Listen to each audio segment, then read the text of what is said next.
Riva Jakacharja Stotar Satashi Shimad is the divine grace of High Chararan Vindavasant the social Prabhupada Ki. ISKCON BBD Pauja Charya save the whole world Shri Prabhupada Ki. Jai Nitya Vishnu Vishnu Pada Paramahamsa. Riva Jakacharja Stotar Satashi Shimad his divine grace of Bhakti Siddhanta Saraswati Thakur Maharaj Ki. Ananta Koti Vaishnavindi Ki. Nama Charja Saharidas Thakur Ki. Names in the voice of Krishna Chaitanya. Prabhu Nityananda Sri Advaita Gadadhara Hari Sari Gaura Bhaktivinoda Ki. Sri Sri Radha Krishna Gopinath Shamakund Radha Kund Giri Govardhana Ki. Braj Bhumi Shindama Dama Ki. Navadvip Mayapur Dama Ki. Purusham Chachur Janapur Dama Ki. Ganga Mai Ki. Jamuna Mai Ki. Bhakti Devi Ki. Tulasi Maharani Ki. Samavekta Bhaktivinoda Ki. Jai Nitai Go Premanandi. All glories to some devotees. All glories to some devotees. All glories to some devotees. All glories to all glories to Sri Guru and Sri Guranga. All glories to Sri Prabhupada. Sri Jai Vishnu. Krishna Sadhguru.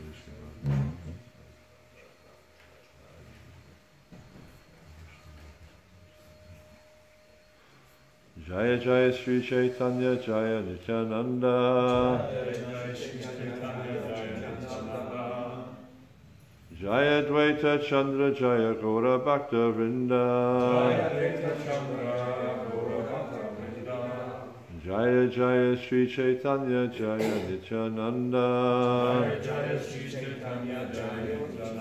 Jaya Dvaita Chandra Jaya Gaura Bhakta Vrinda. Jaya Jaya Sri Chaitanya Jaya Nityananda. Jaya Dvaita Chandra Jaya Gaura Bhakta Vrinda.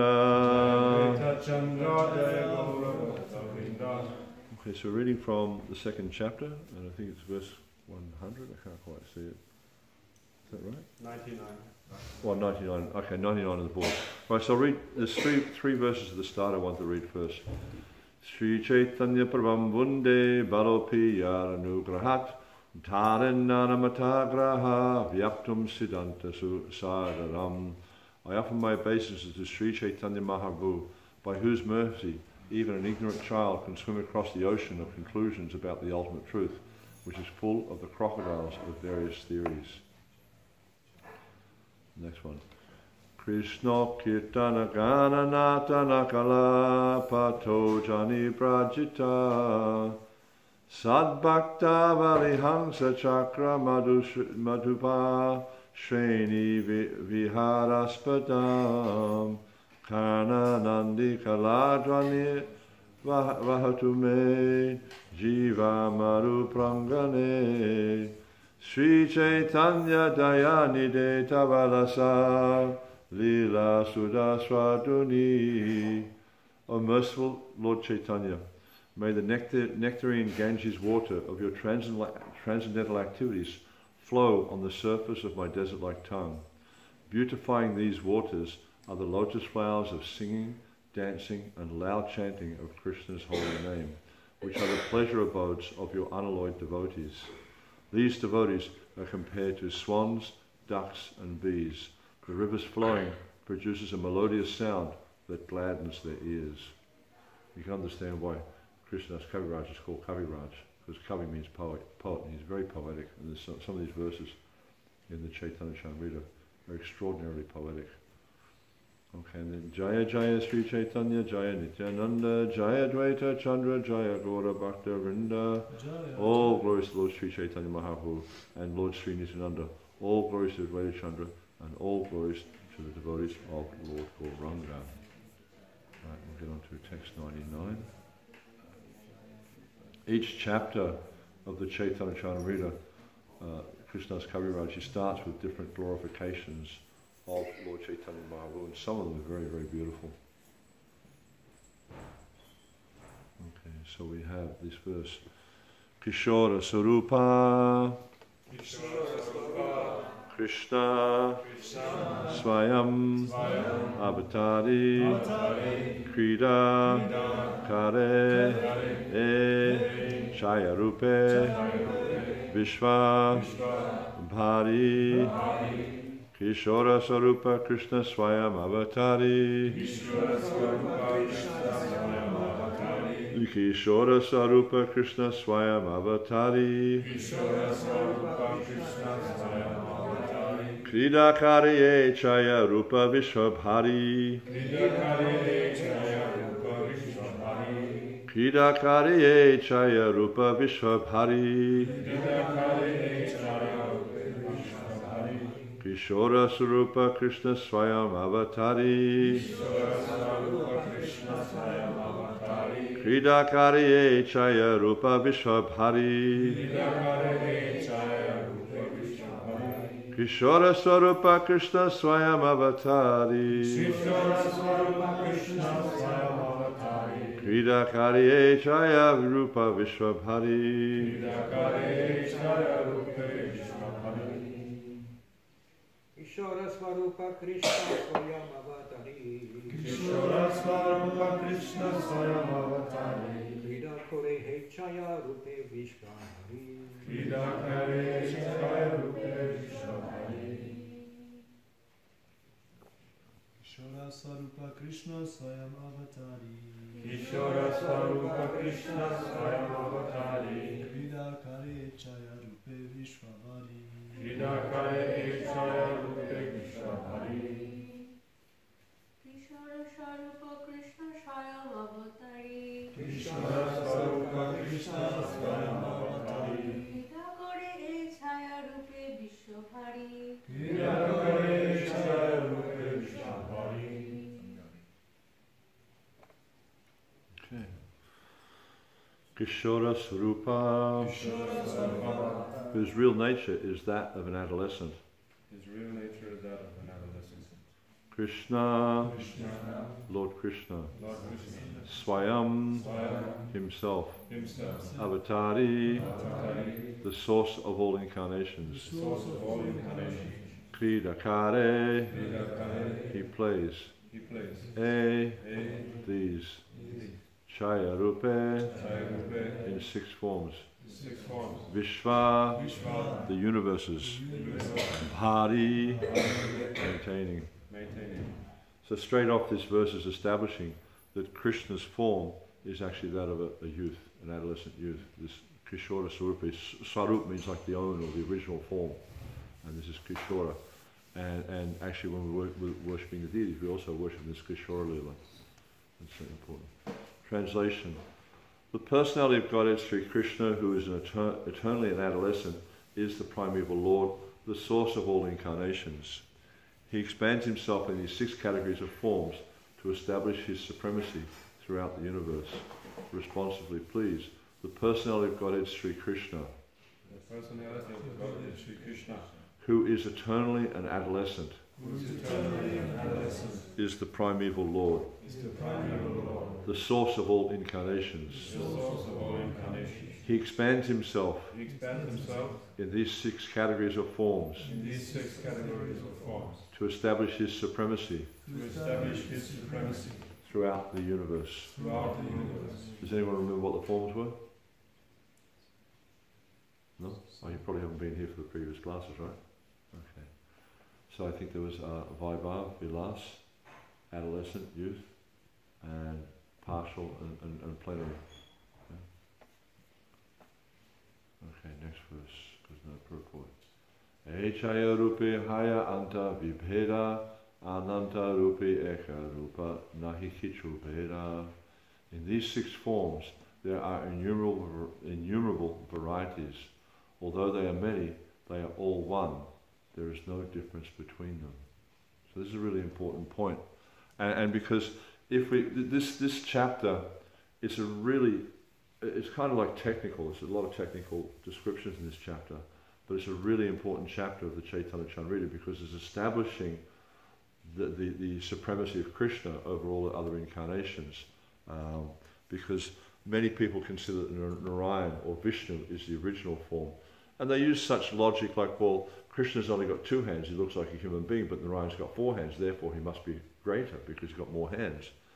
But you know, using the same logic, there's a form of Nrsimhadev that manifests when when, you know, after he kills Hiranyakashipu, and then all the armies come to attack Nrsimhadev, he manifests thousands of arms.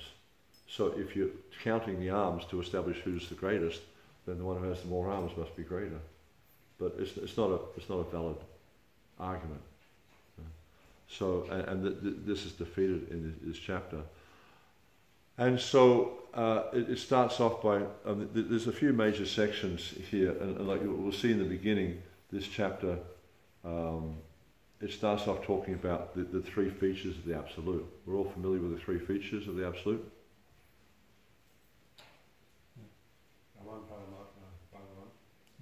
Yeah. So yeah, the Brahman, the Paramatma, and the Bhagavan. And then it goes into some description describing each one of those.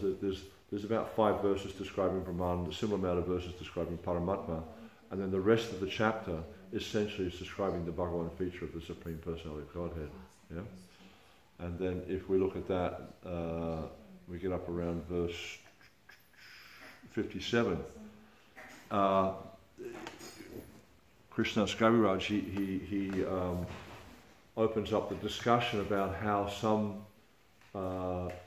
scholars, they think that Narayan is the original feature, but then he spends about 50 verses proving that actually Krishna is the original, and he quotes verses like Vedanti tat tattva vidas tattvam yajkam advayam brahmati paramatmati bhagavan iti sabjate, and he also quotes that verse ete chansa kala pumsa krishnas tu bhagavan swayam, which is according to Jiva Goswami, this is actually the most important verse in the Bhagavatam, because it establishes the message of the Bhagavatam. And he also, Jiva Goswami, he calls this actually the Emperor verse, and explains that all verses in the Bhagavatam should be understood, and not just the whole verse, but just this one line, Krishnas tu Bhagavan Swayam, because where it says Krishnas tu, because he explained, because it uses this word tu, it's separating the statement from the statement before and the statement after, and explaining that Krishna's tu Bhagavan Swayam, this Bhagavan Swayam, Krishna is the original personality of Godhead from which all others have emanated. And so Krishnadas Kaviraj takes this verse and uses this verse to prove how conclusively that Krishna is the original personality of Godhead. And then the concluding verses of the chapter establish how Lord Chaitanya is none other than Krishna. Oh, it is working. I didn't even know it was working. I'm not sure I want to eat it though. It's a bit close. That's okay. Yeah. So this is the whole point of this chapter, and we see that this chapter is actually describing the third verse. If we go back to the first chapter, we'll see in the first chapter there's 14 verses that open up the chapter. And these verses, most of the Adi Lila essentially is explaining these 14 verses. It talks about the nature of Krishna, the nature of Lord Chaitanya and Nityananda. Like the first 4 chapters are describing Lord Chaitanya, the glories of Lord Chaitanya. Then chapter 5 describes, chapter 5 and 6, possibly 7, I think, is describing Nityananda. Then Advaita Acharya is described in Srivas, and then the Panchatattva as a whole are described. So I'll just read the third verse so you get a sense of what this chapter is focusing on. Yadadvaitam Brahmapanishadi Tadapyasya Tanupa Yadatmantat Yami Purusha Iti So Shanksis Vibhava Sadaishvaya Punoya Iha Bhagavan Sasvayam Mayam Na Chaitanya Krishna's Jagati Paratatvam Paramiha. This phrase Sadaishvaya Puna, you see that Prabhupada quotes this quite a lot throughout his lectures and things like that. Essentially it means that Krishna is full in 6 opulences. Sad Aishvarya, Sad means 6, Aishvarya opulences, Puna means full. Then the translation, what the Upanishads describe as the impersonal Brahman is but the effulgence of his body, and the Lord known as the Supersoul is but his localized plenary portion. Lord Chaitanya is the Supreme Personality of Godhead, Krishna himself, full with 6 opulences. He is the absolute truth, and no other truth is greater than or equal to him. So this is the verse that the whole second chapter is expanded from. And so it's explaining how, Krishna, he's the source of the Brahman, the Paramatma, and the Bhagavan features. It's all coming from him. And Lord Chaitanya is none other than Krishna. There's that verse by Narottam Das Thakur where it describes that Brajendra Nandana says Sachi Sutta Hoila Se Balaram Hoila Nitai, that the son of Nanda Maharaj has appeared as Lord Chaitanya, and Balaram he's appeared as Nitai. And so we see even with our acharyas they're describing the wonderful features of Lord Chaitanya and Lord Nityananda. So, Srila Prabhupada's purport. The personality of Godhead manifests himself in 6 different features: Prabhav, Vaibhav, empowered incarnations, partial incarnations, childhood and boyhood. The personality of Godhead, childhood and boyhood. The personality of Godhead, Sri Krishna, whose permanent feature is adolescence, enjoys his transcendental proclivities by performing pastimes in these 6 forms. In these 6 features, there are unlimited divisions of the personality of Godhead's forms. The jivas, or living beings, are differentiated parts and parcels of the Lord. They are all diversities of the One, without a second, the Supreme Personality of Godhead. And as we see here that Krishnadas Kaviraj is explaining in the verse, even though he manifests himself in many, many forms, we'll see it in the Bhagavatam that describes, just like there's waves in a river, and the waves just keep coming, they never stop. And there's so much variety. Or you go down to the ocean, when you go down the sea, you'll see the waves just coming, there's so much variety. And this is like the incarnations of Krishna. There's so much variety with the incarnations of Krishna, but there's no difference between them. Even though they manifest different powers at different times, in different circumstances, because we see here it's talking about Prabhav, Vaibhav. So these are 2 different features. From memory, the Vaibhav forms are, just like you see Krishna when he's dancing in the Rasa dance, and he manifests all these identical forms. These are the Vaibhav forms, I think. Could be Prabhav, but I think it's Vaibhav. And then I get a little bit confused because there's Vaibhav, Prabhav, Vaibhav, Vilas, Prabhav, Vilas, Vaibhav, Vikash, Prabhav, Vikash. There's all these different manifestations, and in different places they're described differently, so it gets a little bit confusing and hard to understand. But even though he manifests him, and with the Prabhav, these are like things like Lord Balaram, then you get Tadakatma Rupa, then you get all the different Vilas features, the pastime features, such as the, what do you call them, the Das Avatar, these Lila avatars, the different things like that. And then also you'll get the Purusha avatars, etc. These are other features of Krishna. And although they all appear differently and then they manifest different amounts of potency, just like you'll see someone like Parashuram, he had the potency of a warrior manifested. So he was able to kill the Kshatriyas ruthlessly, brutally, and very rapidly. He killed, I think it was 21 times, he annihilated all the Kshatriyas. A few escaped, but mostly they were destroyed by Parashuram. Or you see, like Vamanadev, another form. He had this potency whereby he could expand his form unlimitedly. Vyasadeva is another form. So many different forms you can see of Krishna, whether or Varaha. He manifested this form as Varaha, where he enters into the Garbhodak ocean. He goes down to the bottom of the Garbhodak ocean in all the filth at the bottom of the ocean, and he picks up the earth.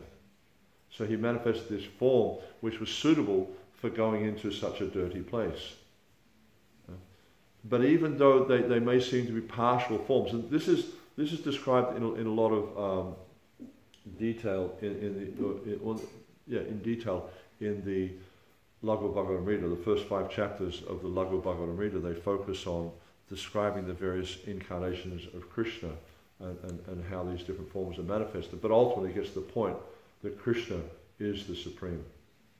And that's like about, I guess it's about 1/3 of the book. Interestingly enough, in this book, Laghu Bhagavatamrita by Rupa Goswami, the last part of the book is one chapter, it's about devotees, and it's most of the book. So it really focuses in on the glories of devotees. But the point I was making is that as Krishna's Kaviraj Goswami is explaining here, that even though they appear to be very differently, they are still non-different. It is Krishna manifesting himself in different ways to achieve different activities. And we'll see that sometimes these forms can do activities which are quite extraordinary, and they're manifesting different powers of Krishna. And Krishna is able to act through these different features any way he wants. They're not different. And sometimes you'll see that Prabhupada will say things like Krishna and Vishnu, same thing. Just like, for instance, we chant that prayer, Vrindaya Tulsi Deva Priya Keshavasha Vishnu Bhakti Pradi Devi Satyavacha Namo Namo. So sometimes devotees say, oh no, but we don't worship Vishnu, we worship Krishna. But there's no difference whether you say Vishnu or Krishna, and that's in a verse like that, there's no difference. Of course, we don't chant Hare Vishnu, Hare Vishnu, Vishnu Vishnu, Hare Hare. We chant Hare Krishna because that's the mantra that Lord Chaitanya gave us. So in the same way with this Tulsi prayer, that's the mantra that our founder Acharya gave us. And there's a verse, I can't remember the verse, Rupa Goswami, he talks about Vishnu Bhakti. So essentially there's no difference because Krishna is able to fully manifest in either form.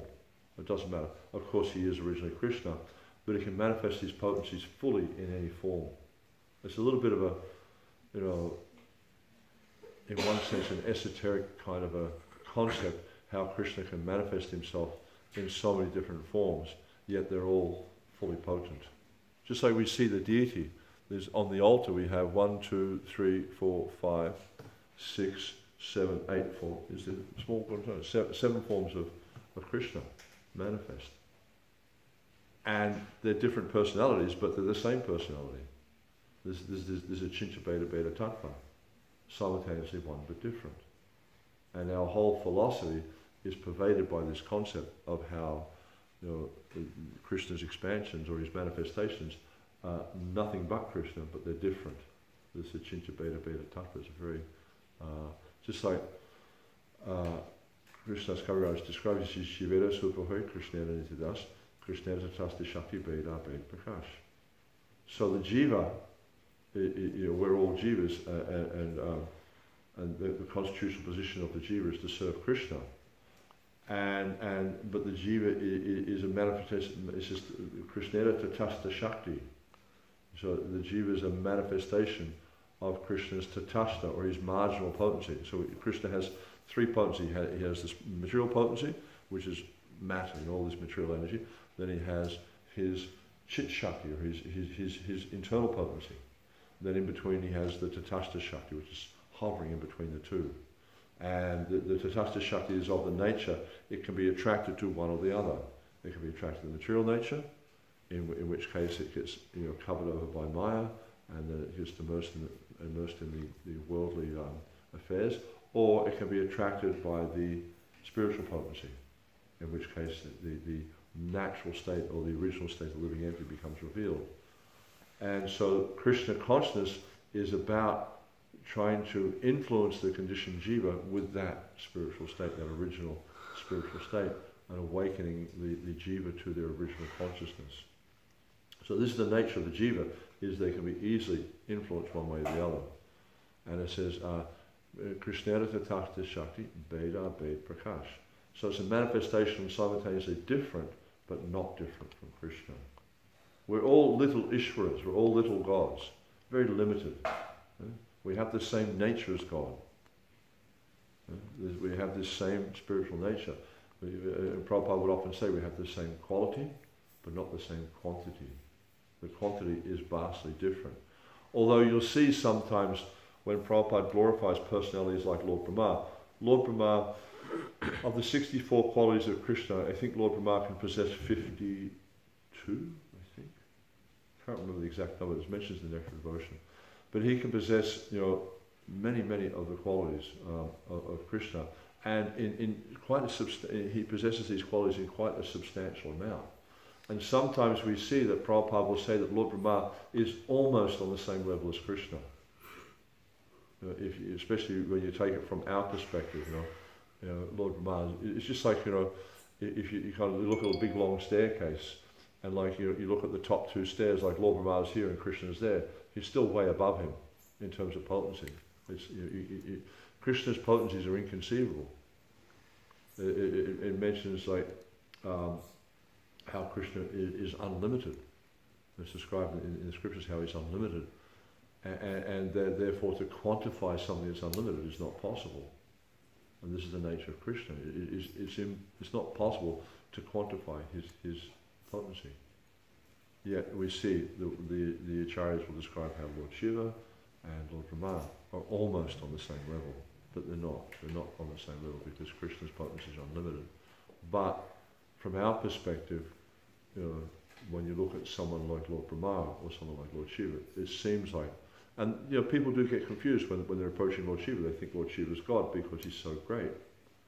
But to give an example, if you look at, say, something like an ant, an ant's crawling around on the floor, and it comes up to one of the devotees here, and the devotee is like so much bigger than the ant.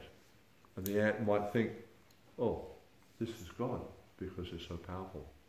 So when someone has limited awareness of reality, or as they say, of the bigger picture, then to conceive of a very, very powerful conditioned living entity as God is not so out of the scope of reality for them, because they see it very, very powerful. And this is what happens, this is what generally happens with people who don't understand the philosophy of God consciousness, or the true nature of God, is they often equate an ordinary person, an ordinary living entity, to be God. And you see this happens all the time. Even Prabhupada talks about there was a gentleman during the war who was worshipping Adolf Hitler, because Adolf Hitler's war policies made him a lot of money. You'll see in the writings of Bhaktivinoda Thakur, or not the writings, but his life example, there was a ghost inhabiting a tree, and Bhaktivinoda Thakur, and people were worshipping that tree, and they thought the tree was God. So Bhaktivinoda Thakur engaged someone to sit there and read the Bhagavatam. And when they finished reading the Bhagavatam, the tree died and fell down. Another time there was someone called Bishakishan, I think his name was. Mm-hmm. And he was also presenting himself as being God. And he was actually engaged in very licentious behavior. There were many women who he had as concubines, and he was, other people's wives actually. And this is why the complaint came to Bhaktivinoda Thakur, is because this rascal was having illicit dealings with other people's wives. And so he was a yogi. He was a very powerful yogi. And there's apparently the yogis, they're able to hold their power in their hair. So he had these great big long dreads. They call them jat in Sanskrit. And so he had these great big long dreads. And Bhaktivinoda Thakur, because Bhaktivinoda Thakur, he went there with the constables to arrest this fellow. And the constables were all very afraid of him, because he's very powerful. And even when they came there were sparks coming out of his hair. It was like really, really fearsome. And so then Bhaktivinoda Thakur, he engaged a barber to cut off his hair. And as soon as he cut off his hair, the guy lost all his potency, so the constables arrested him and dragged him off. And so, Bhaktivinoda Thakur, he was a very, very powerful personality. And even like one of these rascals who was in jail, he was putting a curse on Bhaktivinoda Thakur and his family. He said, "You're all going to die." And oh, that's right, he cut off the hair later. This is Bishop Krishna. He cut off the hair later. And so Bhaktivinoda Thakur became very sick. And everyone was pleading with Bhaktivinoda Thakur, "You have to release this fellow, he's going to kill us all." And Bhaktivinoda Thakur would not relent. This guy is against the rule of Shastra. He's claiming himself to be God. He's actually very, very atheistic. And for a devotee, when someone claims himself to be God, this is the greatest aparad. Krishna is God. We don't accept anyone else as being God, especially an ordinary conditioned soul. Even though they may have very vast powers, even though they may be able to do so many mystical things, it doesn't mean they're God. And there's so many people in this world who either claim to be God or their followers claiming them to be God, but they're just ordinary living entities.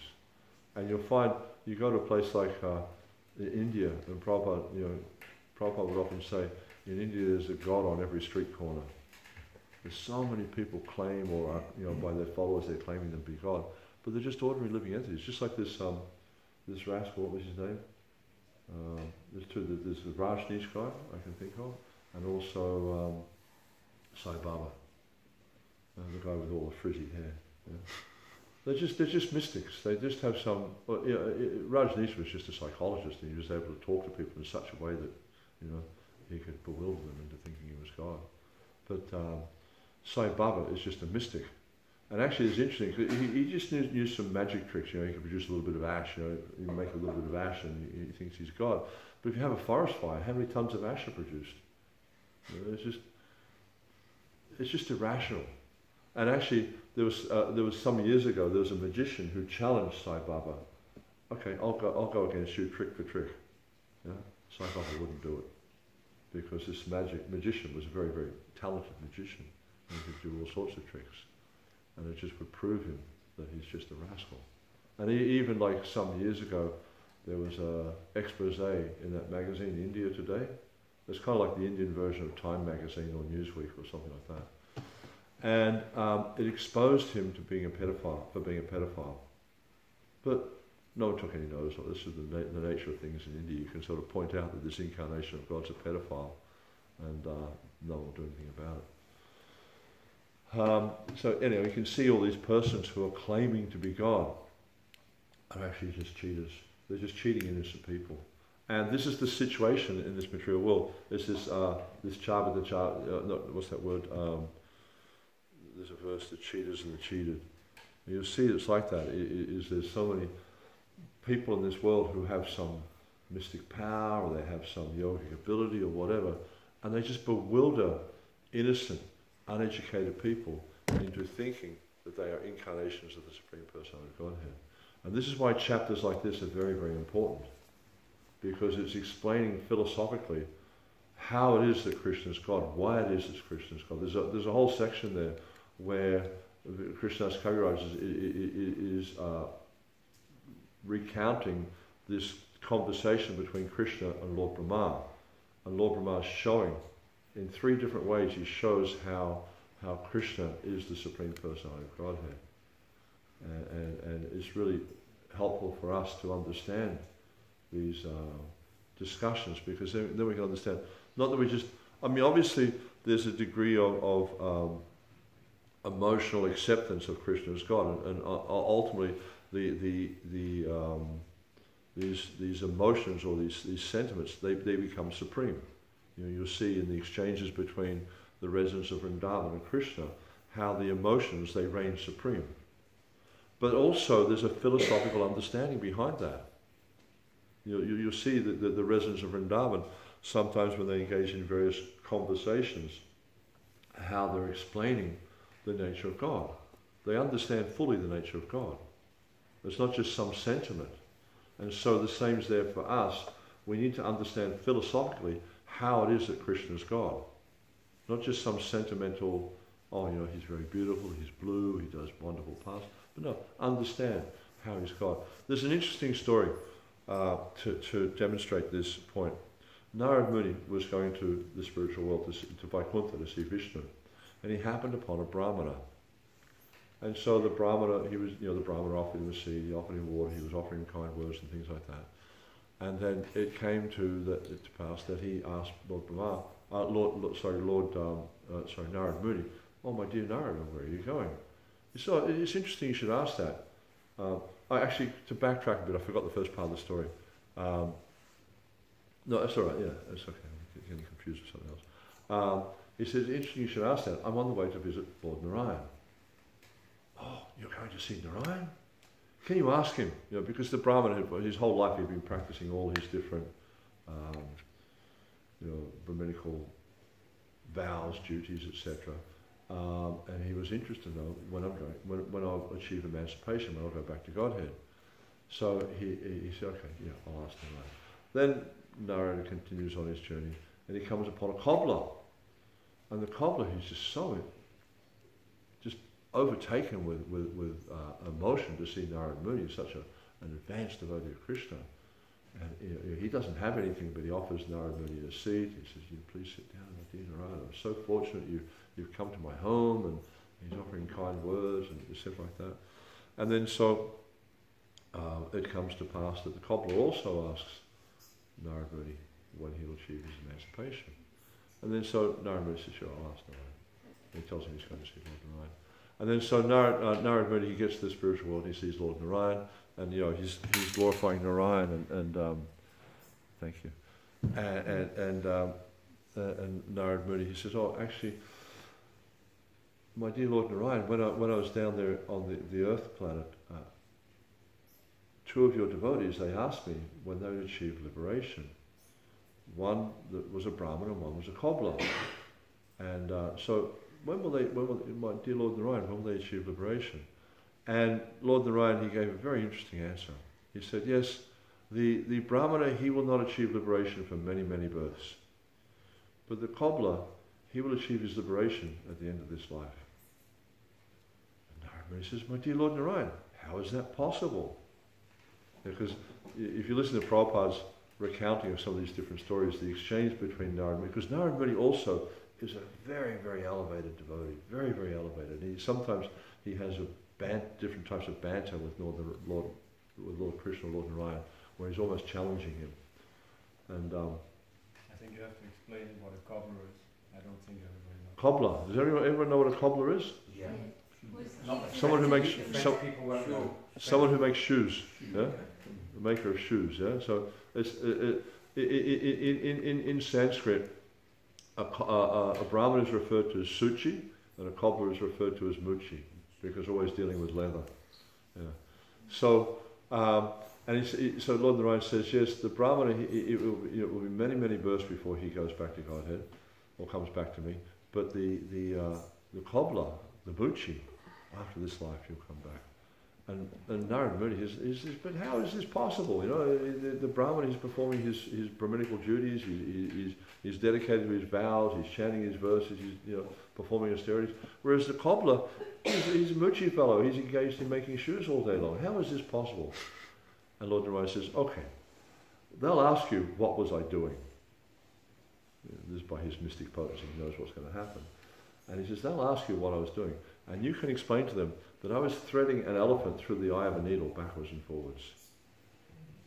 And Narada Muni says, I don't understand. What are you talking about? He says, don't worry, you'll understand. And then so Narada Muni goes down and he sees, first off he visits the Brahmana, and the Brahmana's, oh wow, you saw Narayan. It's like, what did he say? What did he say? When am I going back? That is interesting. He said it will be many births before you go back to Godhead. Is what do you mean many births? I've been performing these activities for my whole life, chanting mantras and performing fire yagas and doing different austerities, studying the scriptures, and I'm not going back home to Godhead? I don't even believe you went there. Anyhow, what was he doing? And then Narada Muni says, funny you should ask that. He was threading an elephant through an eye of a needle backwards and forwards. Impossible. Nobody can do that. Oh, okay. Very good. Then so Narada Muni goes off and he sees the cobbler. And the cobbler, he was just so happy to see Narada Muni. He says, oh, my dear Narada Muni, thank you for coming to visit me again, and please sit down. And he's very sweet and kind, and he was asking about Lord Narayan, and he went to the spiritual world, and the cobbler, he wasn't even really that interested if he was going back to Godhead or not, because he was satisfied because he was serving Krishna. And then and Narada Muni explained to him. He said, "You don't want to know? It's okay. It's up to if Krishna wants me to go back, I'll go back. If not." And then he said, "Well, actually, Lord Narayan, he said, at the end of this life, you'll go back to Godhead." He said, "Oh, he's so kind. My Lord Narayan, he's so kind." And then he asked him, "What was Lord Narayan doing when you saw him?" He said, "He was actually threading an elephant through the eye of a needle." And the cobbler said, "Oh, Lord Narayan, he's so wonderful, he can do anything." And Narada Muni said, you actually believe he was threading an elephant through the eye of the needle? How do you believe that?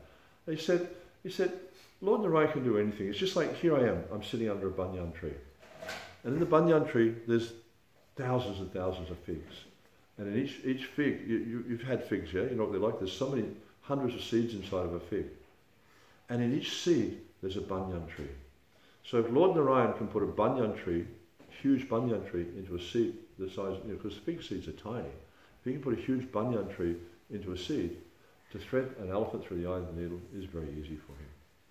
And we see this, if you look at the material creation, look, you look at a fly, the eye of a fly or the eye of a spider. They're so complex, they're so tiny, but they're so complex. Years ago I was in Perth, Australia. Perth is the most isolated city in the world. It's on the west coast of Australia, and the nearest city from it is about 3,500 kilometres. It's a long way from anywhere. Anyway, I was sitting at the airport, and I was actually talking to a scientist who was from the Commonwealth Serum Laboratories in Australia. They're like the government scientific branch. And his area, better not get excited, I'm like skating out the temple room. His area of expertise in the scientific world was the structure and the mechanism in a cell wall. Really interesting stuff. Anyhow, so I was having this conversation, we were having this conversation, and I was trying to explain to him how God was the architect of everything. He couldn't accept it. And he was just adamant it's all happening by chance. So, and he was sitting there on his laptop doing some work, and so I was trying to reason with him. And sometimes you see how even people who are very intelligent, they're actually very unreasonable. Unreasonable means you cannot reason with them. And so he was working on his laptop, and I said, just like with your laptop, it's a very complicated device. He said, yeah, very, very complicated. Something. And so obviously it takes a lot of intelligence to make that. And he agreed. He said, yes, you require a great amount of intelligence to make a laptop. And just as we were talking, a jumbo jet came up to the gate. And I said, and look, we can look at this plane, and we can see, like, it's far more complicated than the computer. He said, yeah, definitely more complicated. And therefore, greater intelligence is required to make a plane. He agreed with that. And I said, now, your expertise is the cell wall. Now, a cell wall is vastly more complicated than a computer or a jumbo jet. And he said, you've got no idea how more complicated it is. I said, therefore, it requires a greater intelligence. He said, no, it's all by chance. I mean, Maya Prahita Jnana, their knowledge is stolen by illusion. Because they refuse to accept God, therefore their intelligence is covered over, and they cannot see how something more complicated requires a greater degree of intelligence. They think it's all by chance. It's just like if you had an explosion in a printer's shop and the Encyclopedia Britannica came out of it. It just wouldn't happen. Even if you did it 1 billion times, it just wouldn't happen. So this is the unreasonableness of their conclusion. Is they conclude that everything's come about by chance because they cannot, in their tiny brain, conceive of God. In their tiny brain, they can conceive the structure of the cell wall, but they cannot conceive God because He's inconceivable. And this is why we need to really understand this concept of Achinta Beta Beta Tattva. He's inconceivable. Everything He does is inconceivable. Therefore, we just study the scriptures, and we understand the nature of God through the scriptures. Okay. Thank you very much, Srila Prabhupada and Ki. Any questions or comments at all? I have a brief question.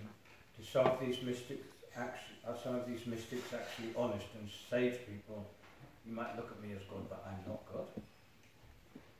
Do some of the mystics actually say to people that are interested in them and following them? Srila Prabhupada.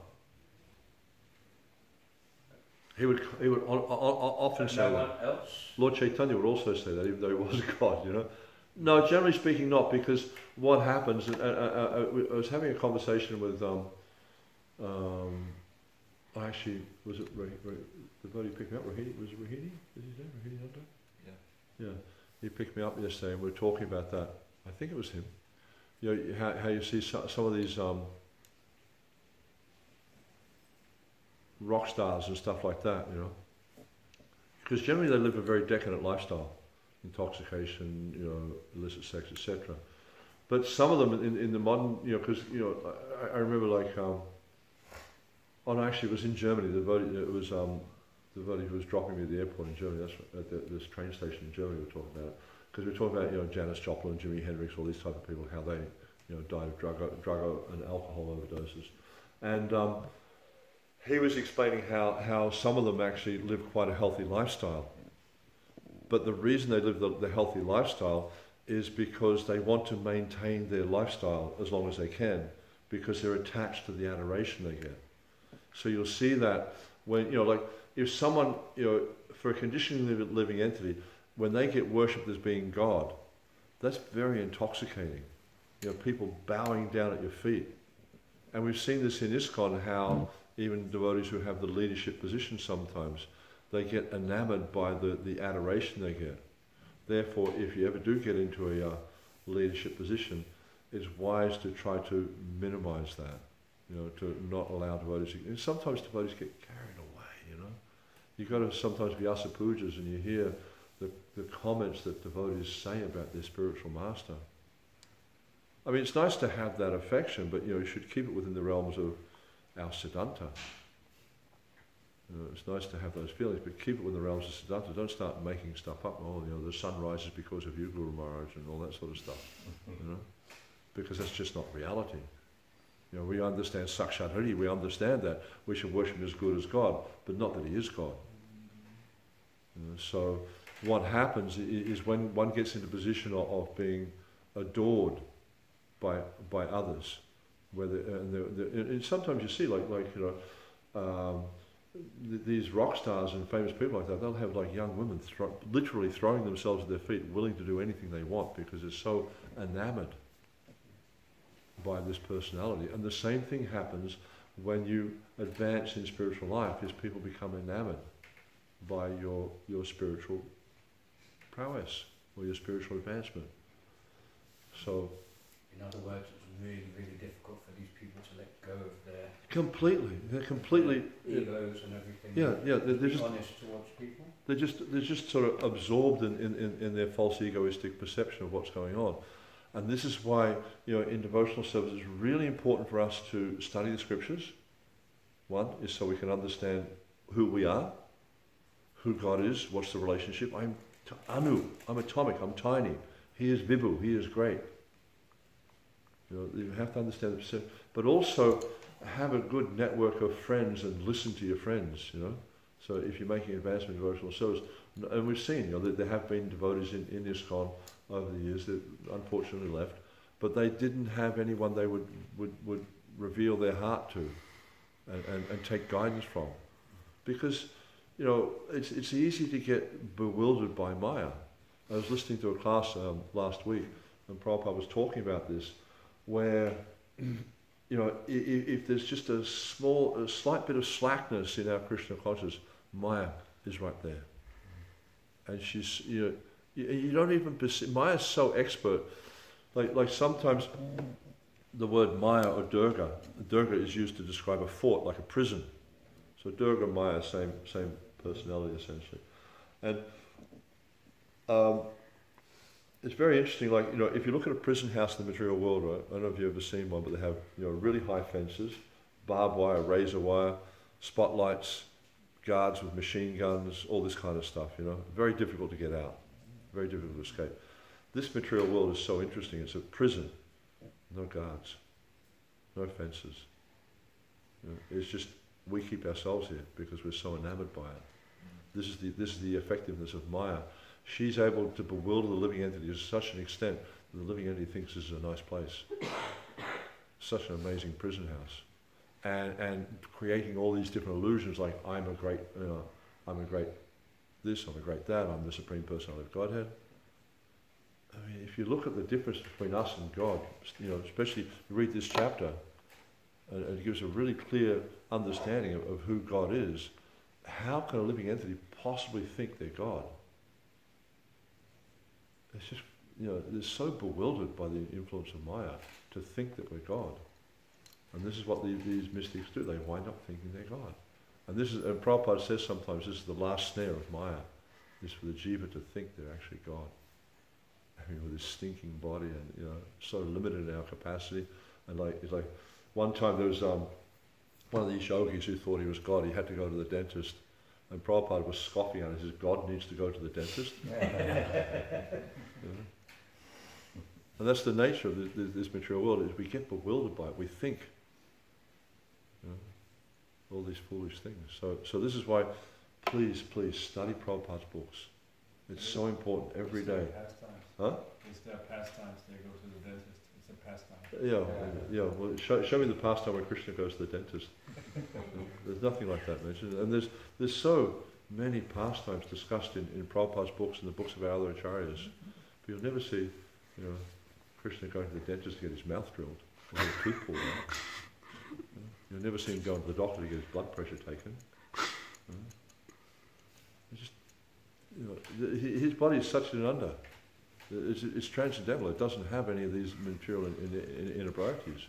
Whereas this material body, just like last week, I wasn't sleeping very well, and so I started to get headaches. My heart, I start feel palpitations in my heart, and I started to get flutter in the eye. Like there's flashes in the eyes, just from lack of sleep. But Krishna practically doesn't sleep at all. You read the pastimes he's performing when he's in Vrindavan. Like Mother Yasoda puts him to bed. As soon as Mother Yasoda closes the door, a few minutes later, he's out the window. And he comes back in the morning, just before Yasoda comes to wake him up. If I did that, I'd probably die. Imagine every night, getting no sleep at all. I mean, how many of us could function like that? Maybe when you're younger, you can function for a few days. I remember when we installed the Panchatattva, 3 days in a row, I practically didn't get any sleep. I couldn't do that now. So, you have to be real about who we are. Anything else? Prabhu, my dear friend.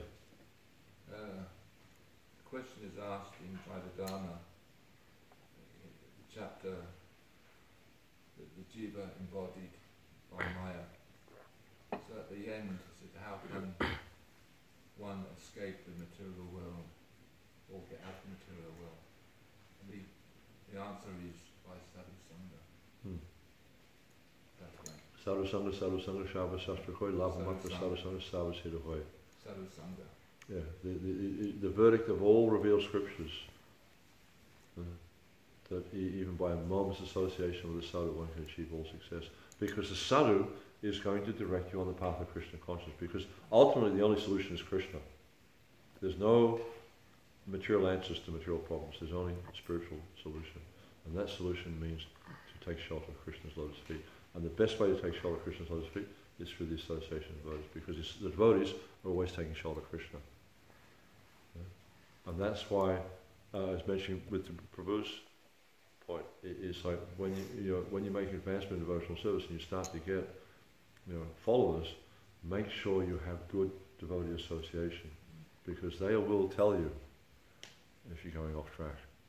And we need that. We need to be able to hear that also. If someone tells us we're going off track, don't let the false ego take over and think, oh no, I'm okay.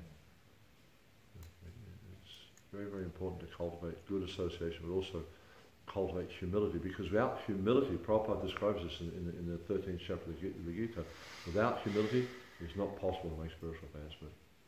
Not possible to have knowledge. You can't have knowledge without humility. Cool. Okay. Thank you very much. Srila Prabhupada ki, Sarveta Bhaktivinoda ki, Jai Jai Gaur Premanandi.